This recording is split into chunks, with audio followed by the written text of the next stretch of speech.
Hello, you beautiful people. My name is Austin Adams, and welcome to the Adams Archive. Today's episode is going to absolutely blow your mind. I have been diving deep into this topic over the past several days, and I can tell you I have never been more concerned for the future of America as I am now. Now, this is not about trafficking. This is not about politicians. This is about the American banking system. Okay? Now, that may not sound very enticing to you, but once we get into this topic to the depths that we are going to today, you're going to realize what I'm talking about. Okay? Now, what prompted this for me was looking into the Silicon Valley Bank collapsing. Okay, now that prompted me to figure out what the hell fractional banking is. Figuring out fractional banking led me to realize that that is no longer the concept that we operate off of. No matter how scary fractional banking itself is, what we have today is even worse. Now, that drove me down a rabbit hole to figure out how we got to a point where fractional banking was even possible, which led me to learn all about the Federal Reserve.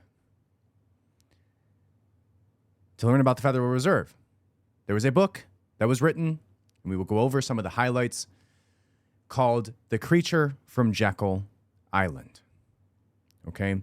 Now, that book, beautifully written.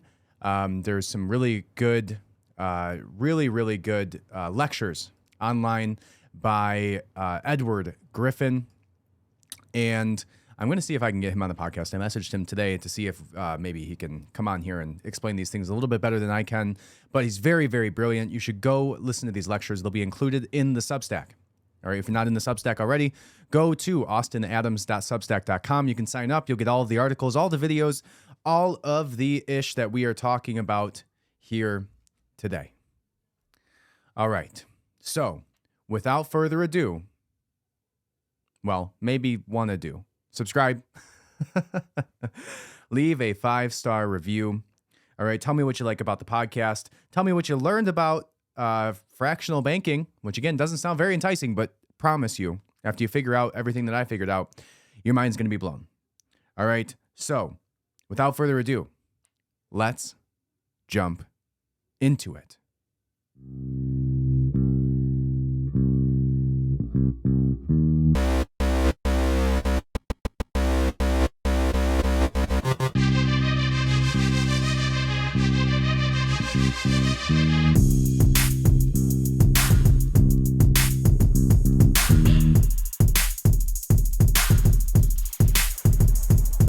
The Adams Archive. The very first subject of today's podcast is going to be on the collapse of SVB.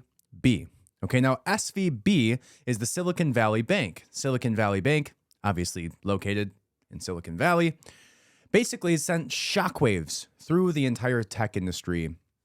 And that was right about a week ago, right? A few days ago. All right, through Wall Street, through Washington, everybody was shocked by what happened. Regulators have since shut down the bank to prevent a crisis in the broader banking system, just days after another bank, Signature Bank, was abruptly closed as well. Silicon Valley Bank, which provided banking services to nearly half of the country's venture capital-backed technology and life science companies, made the same mistake as many other banks. It invested most of its deposits in long-term debt like treasury bonds, promising steady, modest returns. However, this strategy proved short-sighted when the Federal Reserve, looking to combat rapid inflation, started raising interest rates, making these once safe investments far less attractive.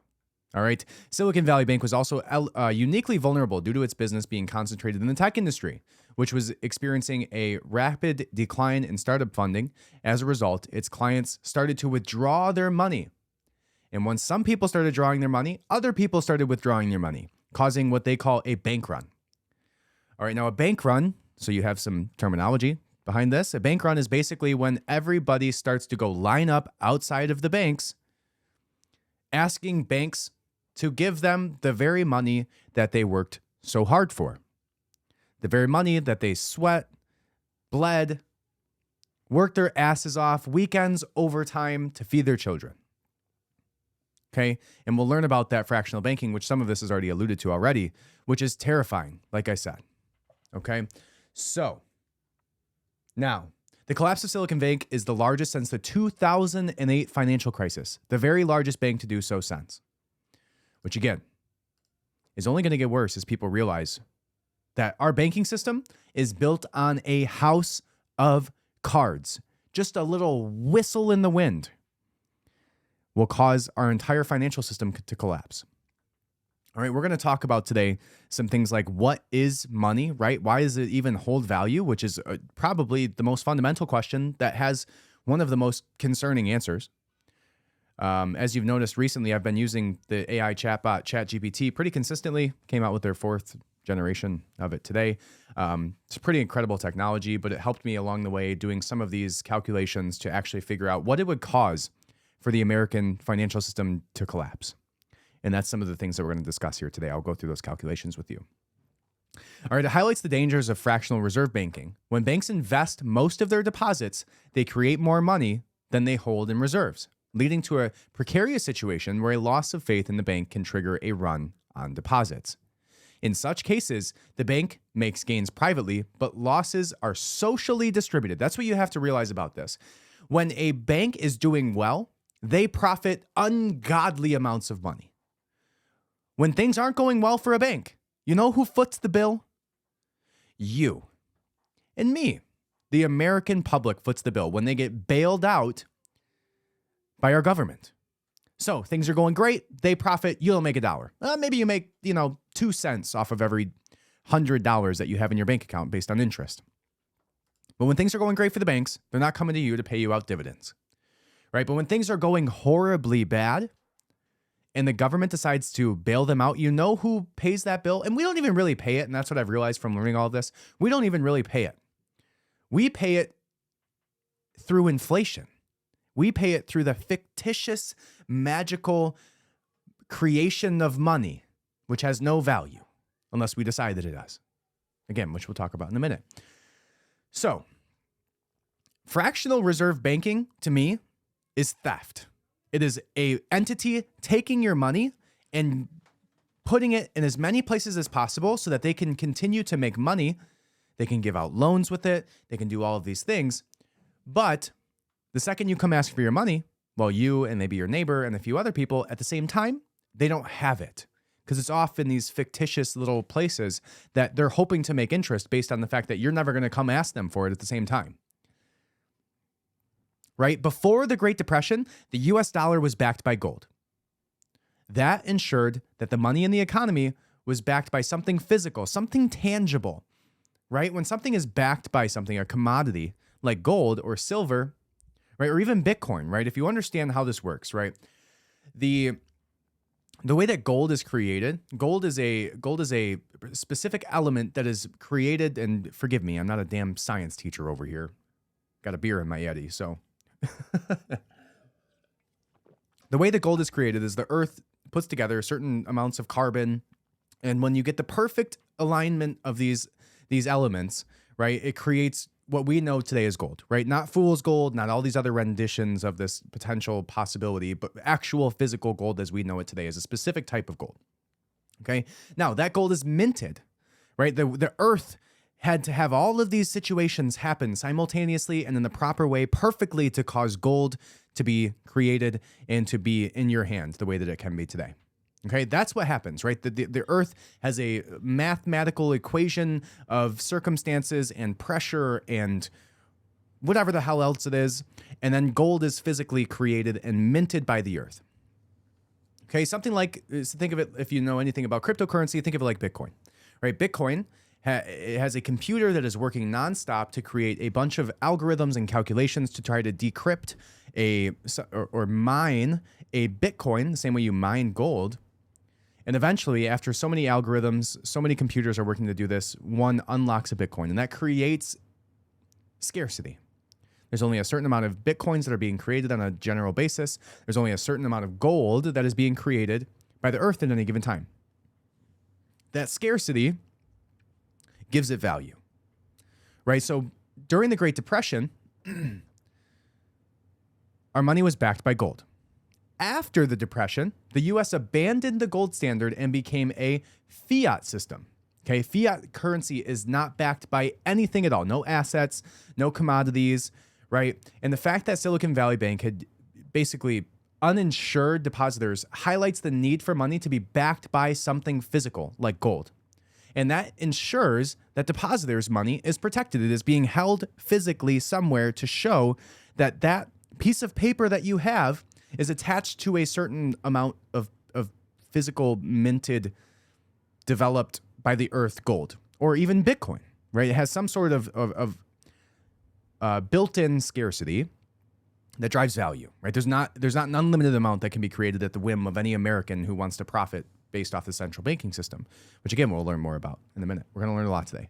The collapse of Silicon Valley Bank and Signature Bank underscores the need for tighter banking regulations, right? We've seen several things that have happened, right? Like some regulations that were rolled back in 2018 under Donald Trump, right? Some banking experts believe the Dodd-Frank financial regulatory package intended to prevent such collapses and could have stopped this bank from handling its interest rate risks had it not been rolled back, which is some opinions. But the bigger problem, the biggest issue here, when we talk about fractional banking, which again, I'll pull up here. I'll talk you through it. Let me just go through this article with you. The collapse of these banks, it says, has prompted a swift reevaluation of the Fed's interest rate increases. On Monday, smaller banks rushed to reassure customers that they were on firmer financial footing, but shares of U.S. regional banks plummeted. The KBW Bank Index, which tracks the performance of 24 major banks, fell 10%, erasing nearly $200 billion of value of the banks in the index. It says the collapse of Silicon Valley Bank and Signature Bank highlights the dangers of fractional reserve banking and the need for money to be backed by something physical. The fallout of these collapses underscores the need for tighter banking regulations to prevent such collapses and ensure the stability of the financial system. Okay, let's talk about it. What is fractional banking? Okay, fractional banking was the cause of what happened with SVB, right? What is fractional banking? Fractional banking is the idea that if you deposit $100 into a bank, the bank can take $90 of that 100, hold on to the remaining 10, which was the standard prior to 2020.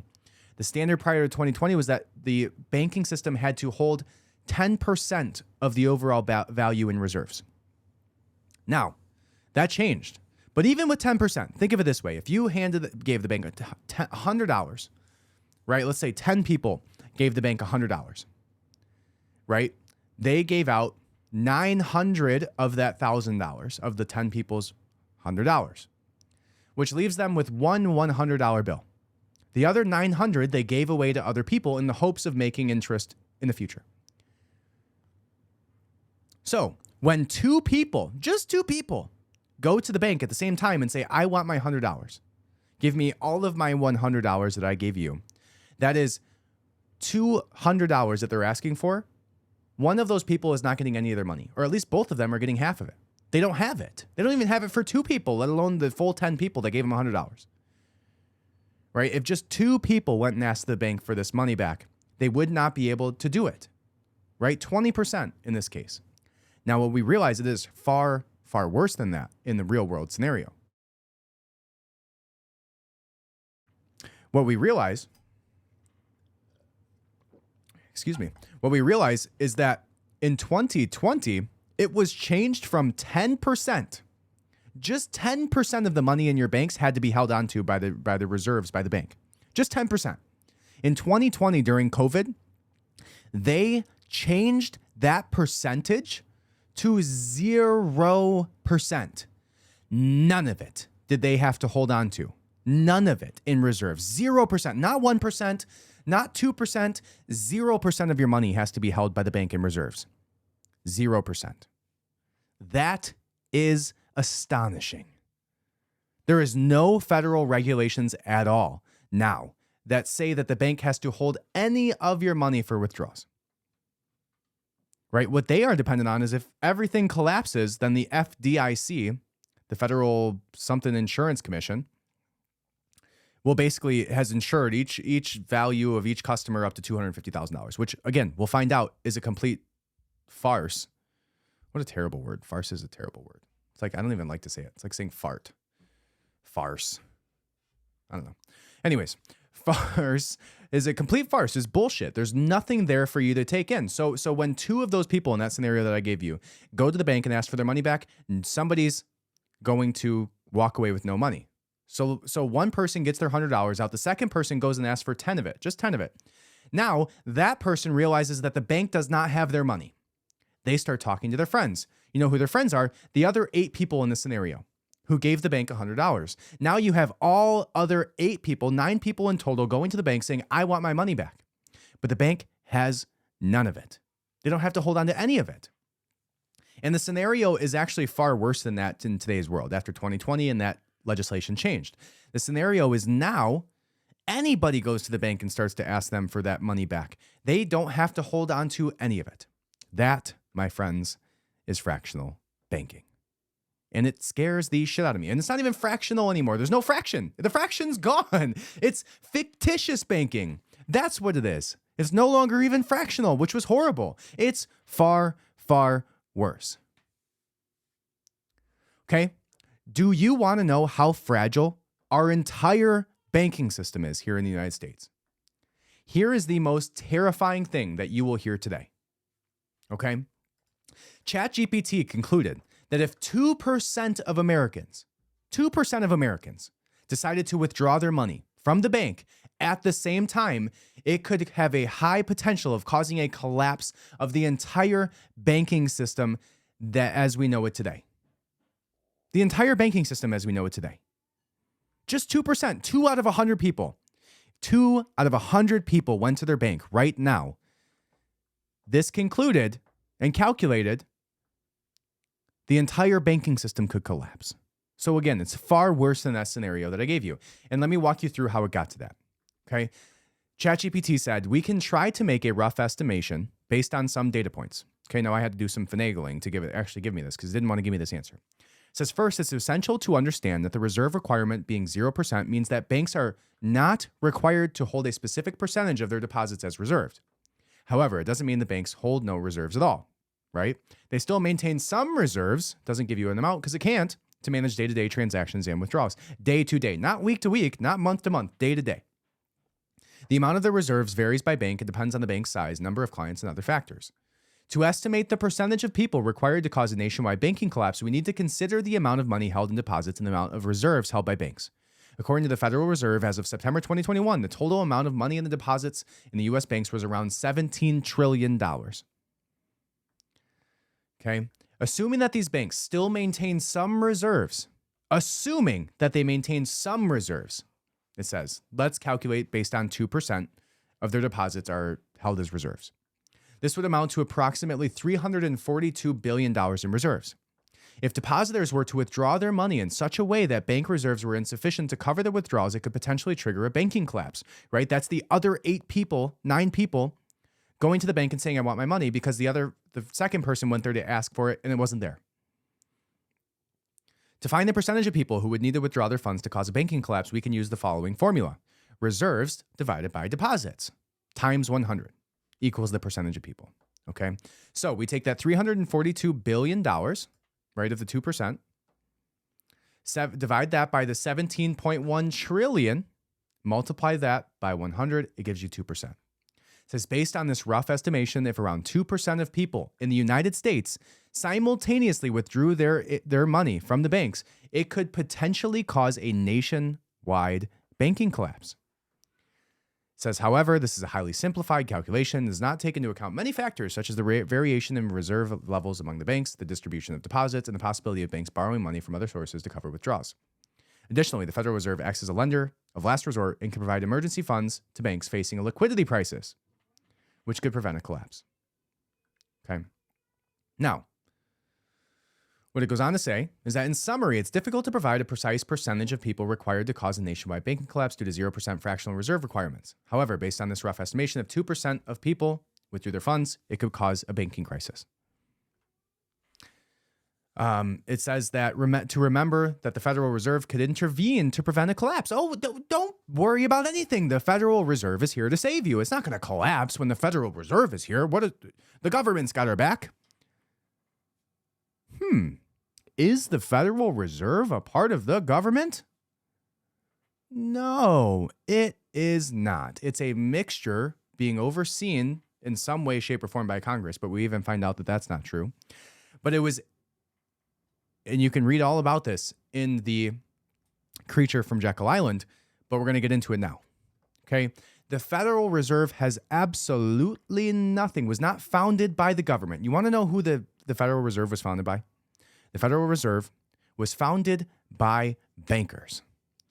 The very bankers that you know the name of. And you can probably take a guess as to who. People from the Rockefeller family, the Aldrich family, J.P. Morgan Chase. 7 men secretly met on an island in Georgia, concealing their identities, changing their names. They met on a private train cart to discuss how they were going to essentially take over the world's banking systems, starting with the United States. These 7 men's wealth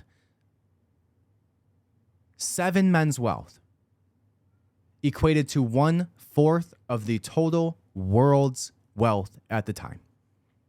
And all they wanted to do was figure out how they could take over the other 3/4. It's pretty simple when you get 7 guys in a room. Why wouldn't you do that? Right?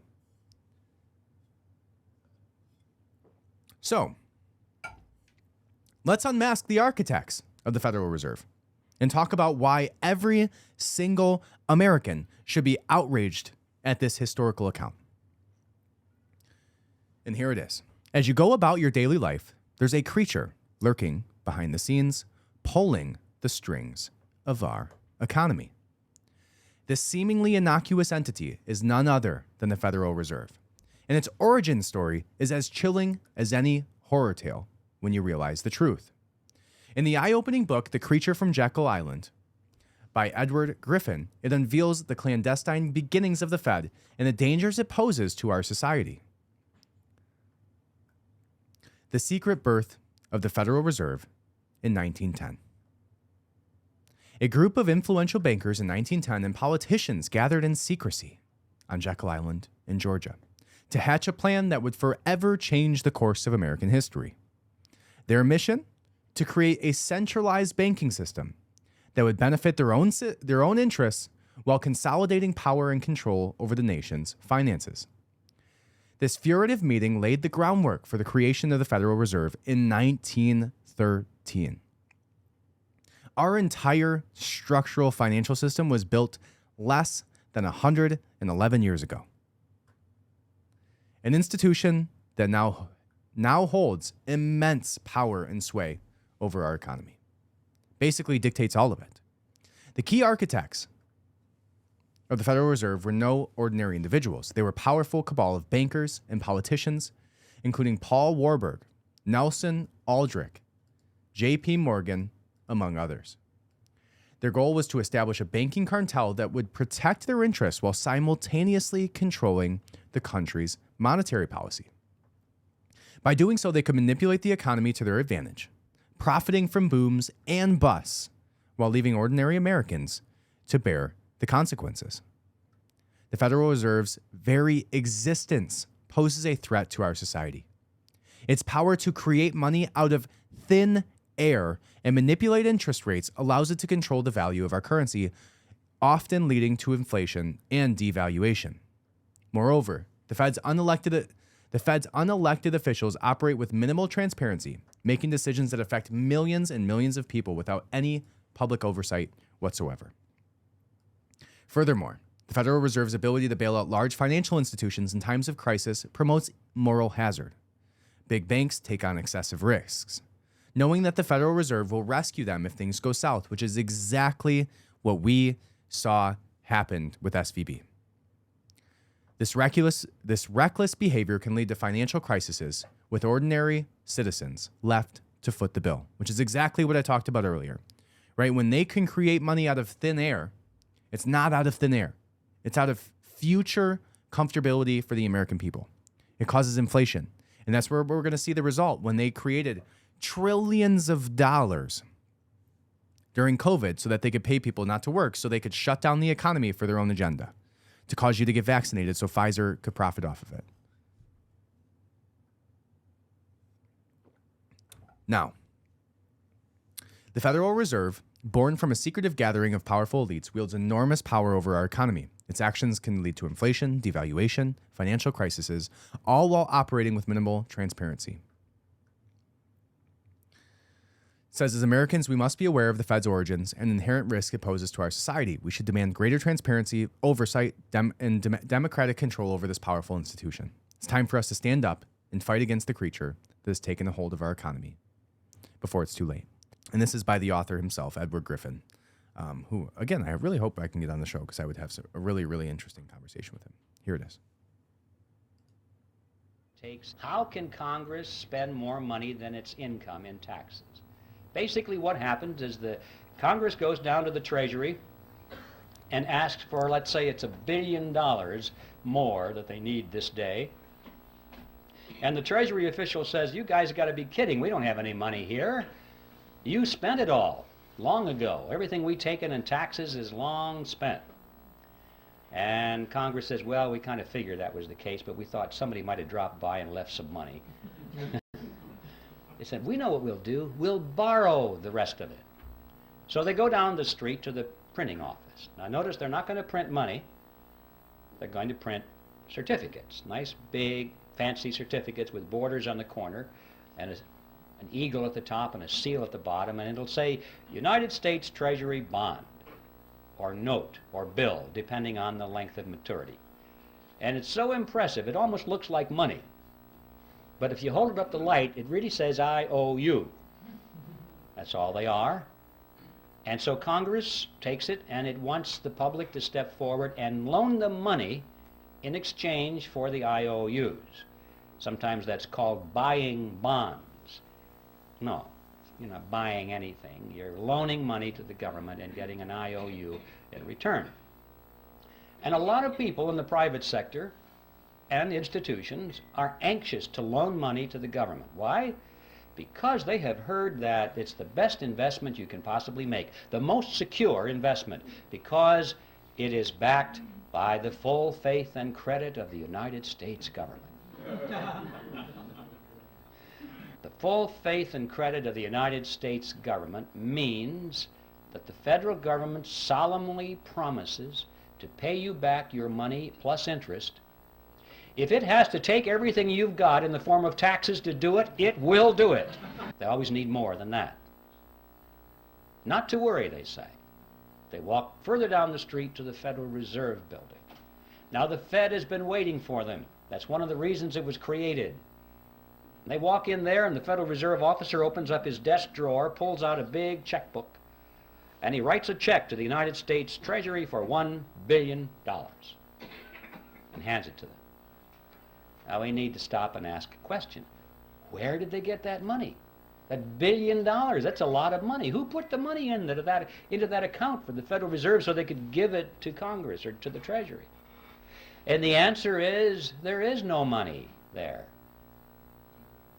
There's absolutely zero. There's just a checkbook. Well, if you and I were to do that, we would go to jail. But they can do it because Congress wants them to do it. This, in fact, is the payoff. This is the benefit to the government for being in the partnership. The government can go to the Federal Reserve and obtain instant amounts of any amount of money they want without having to confront the taxpayer and say, we're going to raise your taxes for this money directly. It would be very unpopular if Congress had to go to the public and say, you know, we have a lot of money we want to take from you folks, and it's going to cost you $3,000 per family more than it did last year. You know how long they'd last in office. So they like this mandrake mechanism very well. The public doesn't know that it's costing them anything. It's just how it works somehow. So this money, this $1 billion, springs into being precisely at the instant that the Federal Reserve officer signs the check and gives it to the government. So there is your answer about where our money comes from. It comes from nowhere. Nowhere. It is fictitiously created by the Federal Reserve. There is no backing whatsoever. There is no scarcity or commodity. You may know this, but you may not have heard it in this way. The American dollar is an illusion that only continues to thrive as long as everybody believes in it. What happens to the dollar once ever the illusion crumbles, once people lose faith in it and they go to the banks and start asking for their money back? It doesn't exist, right? More checks need to be written, which just kicks the can down the road. And when you kick the can down the road, right, that causes inflation, that devalues our dollar, right? So there's a little bit about where the money comes from. It comes from nowhere. These 7 bankers gave themselves the power to be financial gods with the ability to create money out of thin air and then foot the bill back to us, the American citizens.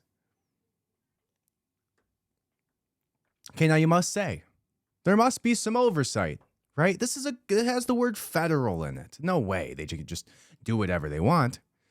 Right now, the way that they lay it out and the way the structure was built, and there's been hundreds of amendments since this happened in 1913, which make it far, far worse than it was even originally written to do. But there's 12 regional banks. Now, these banks are not banks like you and I have access to, right? They're corporate banks. They're governmental banking structures, right? So they say that they push off this power, and there's 12 regional banks that make up the banks that hold the power over the Federal Reserve. But what you find out is that's not the case either. There's loopholes built into the laws that allow these federal banks, these 12 banks based on districts that are drawn up arbitrarily, that only have power to the extent that the Federal Reserve allows them to have power by this committee that oversees everything. Right? This committee that oversees everything has the power to veto any and all things. The only thing that the regional banks actually have any power over is the interest rates for their specific districts. But you even find out that these regional banks can be vetoed in their own percentages of interest rates for their own districts by this overhead and oversight committee. So it is not immune to any type of corruption, as some people would have you believe. It's basically built off of corruption, right? They get to create money however they want, whenever they want, for whatever reason they want, as we found out with Ukraine. The Federal Reserve is just like he said, a cartel built by the banks to become a monopoly over the financial system, over our government. The banks are not owned by the government. The government is owned by the banks. And the more that you realize, the more that you read up on our financial systems, the more you learn about it, the more that becomes the case. Because the banks own the companies, right? You look at BlackRock, you look at Vanguard, those different conglomerations of financial wealth funds own every single major corporation.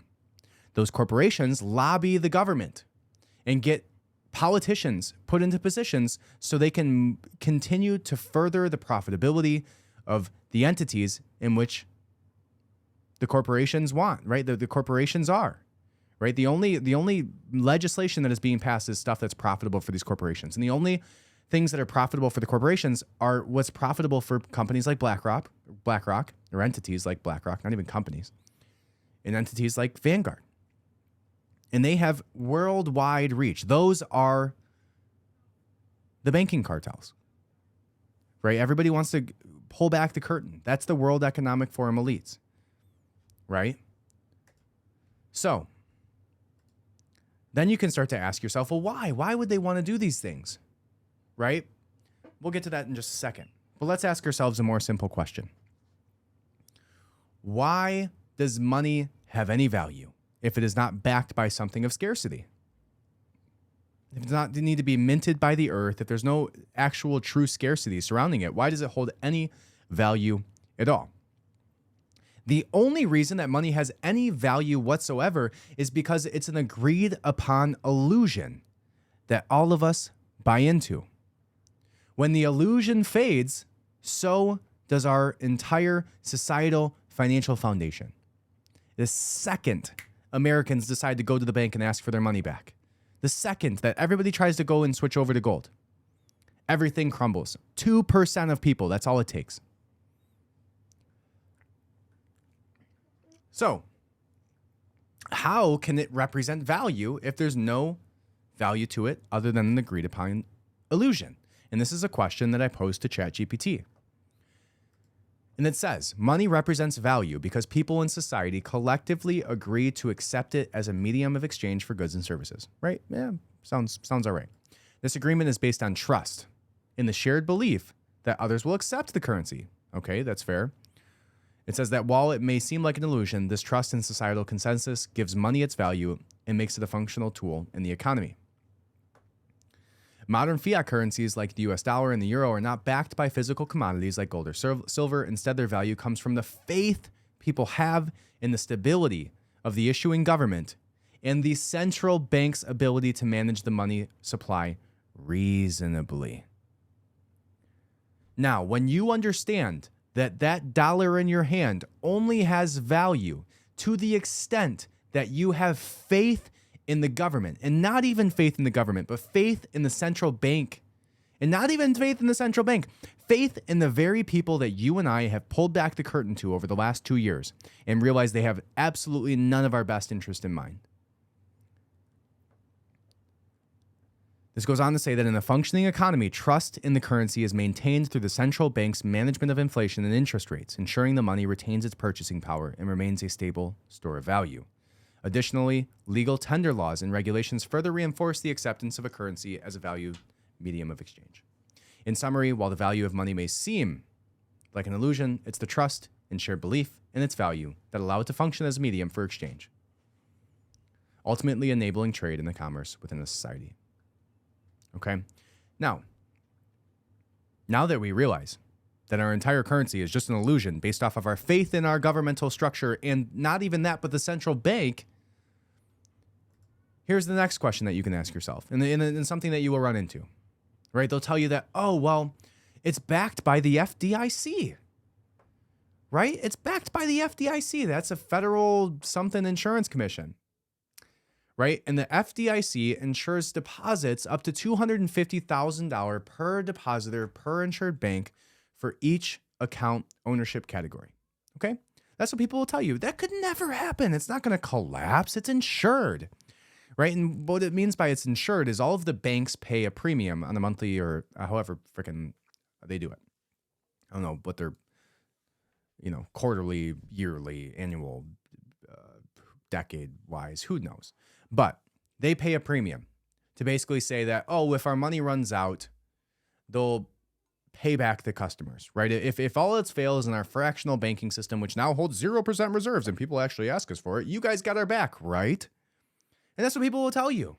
That's what they want you to believe is the FDIC has your back, right? The Federal Deposit Insurance Fund. Okay.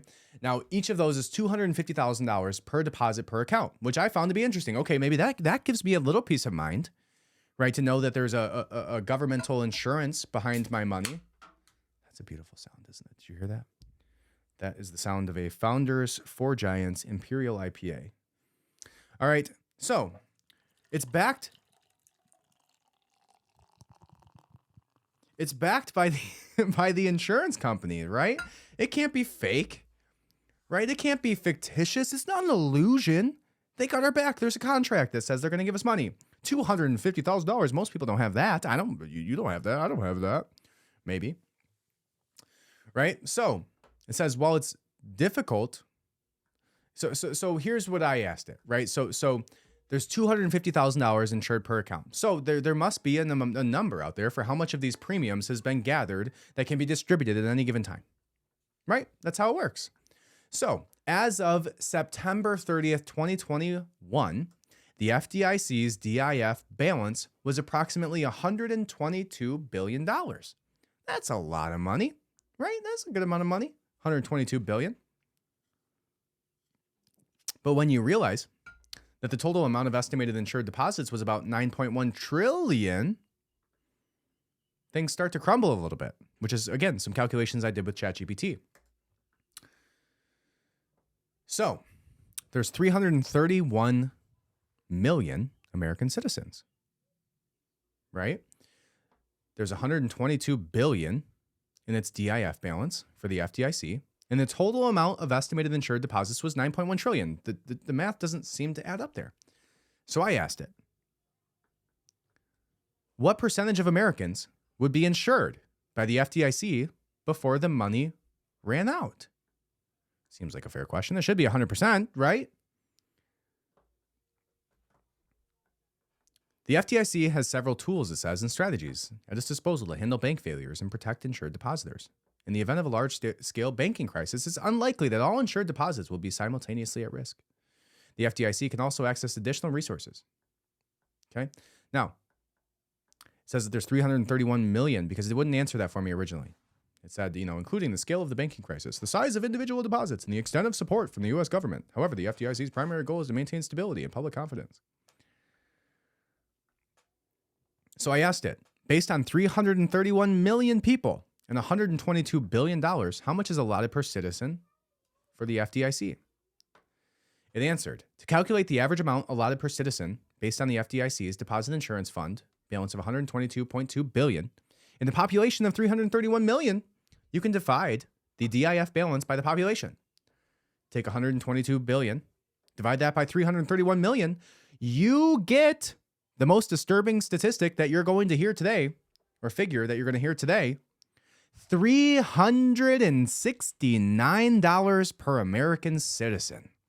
If everything crumbles, the insurance that they want you to believe has your back will pay out $369.18. Wow. That'll buy you a nice steak dinner, huh? Well, everything's crumbling beyond belief. While the government buildings are on fire, while the banks are collapsing, you're going to get a payout of the FDIC if everybody goes to the bank to pull the deposits. Now, there's some caveats to that. Obviously, not every citizen is going to run to the bank. Not every citizen has $369. Some have far more than that, too.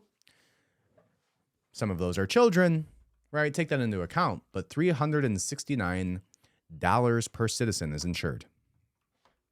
Not exactly the $250,000 that they want you to believe, is it? It says that it's important to note that this calculation doesn't accurately represent how the FDIC insurance works. The FDIC insures deposits up to $250,000 per deposit per insured bank for each account ownership category, and not every citizen has the same amount of deposits. Also, the FDIC's primary function is to insure depositors and not to distribute the funds equally among the entire population. The calculation above is just a simple average and does not reflect the actual distribution of insured deposits or the specific coverage for individual deposits. So, now that I've readily terrified you, what do you do about it? Right? What can you do? Right? Is it Bitcoin? Is it gold? Right? And we talk about things that are minted and have a scarcity to it, like an actual built-in scarcity, not under the control of human beings who want to profit off of your demise. Right? But what do you do about it? Well, I would say the first thing is definitely look into getting some, if you have a large amount of cash in a freaking bank account, start to question whether or not you believe enough in the American financial system and the central banking system to continue to hold it there and bank on the idea that 2% of Americans aren't going to go to the bank and ask for their money back at any given time. Right? Or is this 0% fractional banking intentional? Right? Why would the Federal Reserve ever want to tank the American USD? Right? Why would they ever want to do that? They're in charge of it. Well, I think we need to go back and look at why they started the Federal Reserve to begin with. These men who owned 1/4 of the world's wealth, between 7 of them, didn't do it for financial gains. Right? Numbers feel nice to them, I'm sure. It's just a fun little game. But it's not about that, right? It's about power, right? It's about power. I really enjoyed this rant by Mr. Griffin, and let's let him take away the microphone here. I'll interject a few times, but I do think there's so much value in this, the way that he ended his speech here, that I might let it run for a little bit. This is staggering. To consider the amount of money that is in this huge, wide river of wealth flowing into the banking cartel because the money was created out of nothing. It's such a wide river of wealth, you can't even think across it in your mind. It's perpetually moving into the banking cartel. This is a dead short across the productive capacity of America. This is money that should be going to the people who produce and who create, instead of being siphoned off through a scam. Think of what our standard of living could be if it weren't for this dead short across our economy. Well, where is this money going? This river, where is it flowing? You get the mental picture that maybe it's going into a lake somewhere or behind a dam. All this money is rising, accumulating. People are getting richer and richer and richer. No, not so. It's not how it works. They're spending the money. What are they spending it for? Well, they're not spending it for more yachts and more mansions. That's not it. I mean, they got rid of the mansions back on Jekyll Island. They got bored with those things. Once a person has all the money that they can possibly use for the material pleasures of life, what is left? Sure, power. Absolutely. They are spending this money for power, ladies and gentlemen, to acquire power over you and me and our children. They're literally buying up the world with it. But I don't mean they're buying up the real estate or the hardware. They're buying up control over people. Technically, in sociological terms, they're buying control over the power centers, which means those groups and institutions through which people live and work and follow leadership and accept information. People are always associated in groups, and they work in groups, they move in groups. And these groups have heads of them, leaders. And this money has been going for many years to acquire influence, if not control, over the leaders of these power centers in society. So they can therefore indirectly influence and control you and me. Specifically, that means they have been spending this river of wealth very freely to buy control over politicians, political parties, television networks, cable networks, newspapers, magazines, publishers, wire services, motion picture studios, universities, labor unions, church organizations, trade associations, labor unions, tax-exempt foundations, multinational corporations, Boy Scouts, Girl Scouts, you name it. Make your own list. I guarantee you, if you have a large, influential organization which influences people, you will find that this river of wealth has been flowing partly into an attempt to acquire control over the leadership of these institutions and organizations. Ooh, man. Right? That is wild. That very river that he's discussing are these wealth management conglomerations like BlackRock, like Vanguard, right? That are buying up all the real estate, that are buying up all the farms, all the agriculture, the school systems, the books that they put in the school systems, the Netflix organizations and the Disney Pluses of the world, the news medias, CNN, Fox News, all of it. All of it is intertwined, and it comes back to the same river of wealth that is built off of the Federal Reserve System, that is built off of the fictitious printing, and not even printing, the fictitious creation of monetary value that has no value, that only has value because we believe in BlackRock and Vanguard, because we believe in the central banking system, because we believe that our government has our best interest in mind, or at least we did. So when people talk about a financial collapse, it's not a collapse of our financial system. It's a collapse of belief in our government, belief in our banking systems, belief in the very companies that you and I have pulled back the curtains on and realized have nothing but malice against the American people, want nothing but control over you, want nothing but to influence your mind and insert venom into the veins of every child, to make them think that they should get castrated and believe that they're a girl when they're a boy, that want you to get an abortion instead of having a baby,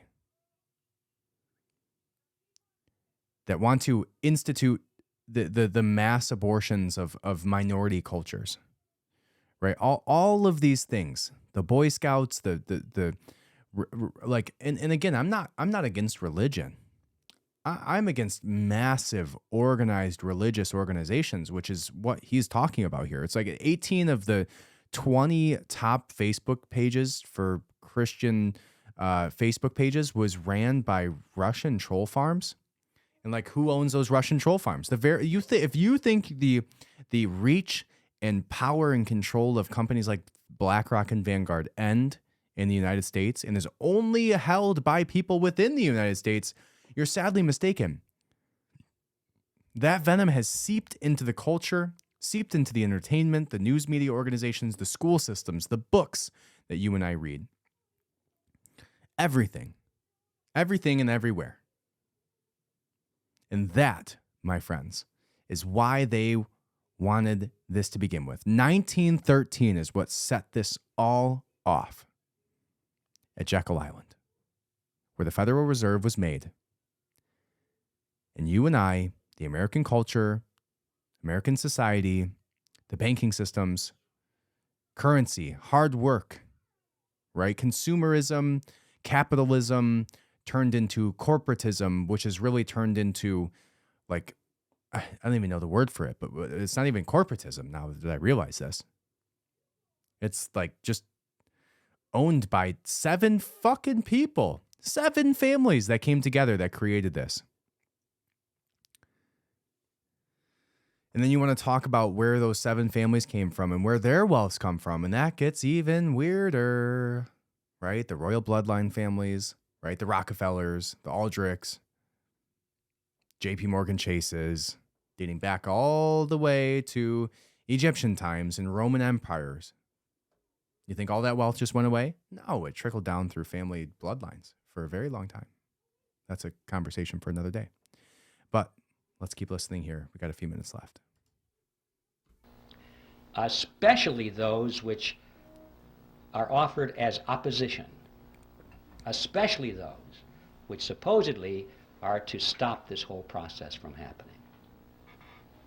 Now, this has not only been going on in America, but this has been going on in every nation of the world, pretty much in the industrialized nations as it has gone on here. But I'd like to call your attention to what's been happening in the so-called third world, or the underdeveloped nations.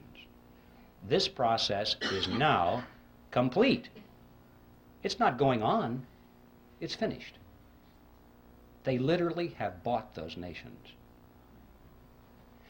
Have you ever wondered what's going on there with the IMF, World Bank? Every once in a while on the back page of the newspaper you read that Congress once again authorized another $100 billion or so to go to the World Bank. And then it explains very carefully that this money is being used for humanitarian reasons. It's being used to uplift the standard of living of these poor people. That is an appearance of the fourth kind if you ever saw one. It's not being used for that at all. If it is, they're not doing a very good job, because after all these years, you cannot point to one of those countries which has had its standard of living raised one iota by this vast expenditure of money, because it was never designed to do that. The money does not go to the people. It does not go to the industries or the businesses of those countries where it might have a chance of raising the standard of living. It goes to the politicians, doesn't it? It goes to the governments of those countries, and it is used specifically to to perfect and strengthen the control mechanisms over their people. Usually this starts out as an inefficient dictatorship, but by the time they get the UN money, it ends up as an efficient dictatorship. They have a better organized and equipped army. They have a better paid bureaucracy, more people in the bureaucracy. They have more ways of controlling their subjects. They have food chains that they can offer to their friends and deny it to their enemies. This money is used to build totalitarian systems in every country that you want to point to and analyze. You see, these people, these leaders of these countries, for the most part, couldn't care less about the standard of living of their subjects as long as they live well. They live in their mansions, have their yachts, their jet aircraft, and they go to New York and live in the Waldorf Astoria while they attend United Nations meetings. They're very happy with that. They have no ideology. Communism, socialism, fascism, capitalism, what difference does it make? Where's the money? That's it with these people. We know how welfare families in this country can be second, third generation families, and there's no hope at all of getting them off the dole because they can't imagine any other way of life. This happens at the international stage too. We're dealing with countries now that are second, third, in some cases fourth generation welfare governments. They don't know how to survive unless that money comes free through the International Monetary Fund and the World Bank, means from us. There's no way in the world they're going to break free from that. These countries, ladies and gentlemen, have already been purchased, lock, stock, and barrel, in this fashion, and they are now in place in the New World Order. And they're simply waiting for us to show up. And that's the other side of the coin, because not only does this transfer of wealth to these countries from us not raise their standard of living, but it does in fact help to lower ours. And this too is part of the plan. A strong nation is not a candidate for surrendering its sovereignty. But if a nation can be brought to its knees, if it is hungry, desperate, if it has chaos on its in its streets, if it has political turmoil, then the people in that nation will much more likely accept any solution that's offered to them by their government or by a world government. If there's anarchy in the streets, as we saw in Watts, in Los Angeles, people were joyous when the soldiers showed up. They were joyous because this now was an end to anarchy. It was a dress rehearsal. They won't care whether the helmets on these people are blue or brown. If it says UN on the side, that won't make any difference. They'll say, thank God for the UN, finally brought and restored peace to our streets. And if people are hungry and they're out of work and they don't know what to do in the economy, they'll be so thankful for a UN monetary unit which has purchasing power a little bit. Thank God for this UN money, because the old American dollars are kaput. Don't know what to do with them. This is the plan, ladies and gentlemen, to weaken America. And so that's the process. And I'm mentioning this because I want to emphasize to you that what is going on here has nothing at all to do with wealth. The name of the game now is power. And that, my friends, is your lesson on the American financial system. It is all about power. And the next step here, to me, and from where I'm sitting and what I'm seeing across the entire country and the entire world, is the implementation of a financial system that is based off of a social credit score. Because that is the ultimate power. It is a digital currency that has no paper fiat currency at all. Because when you implement that, they can make more money.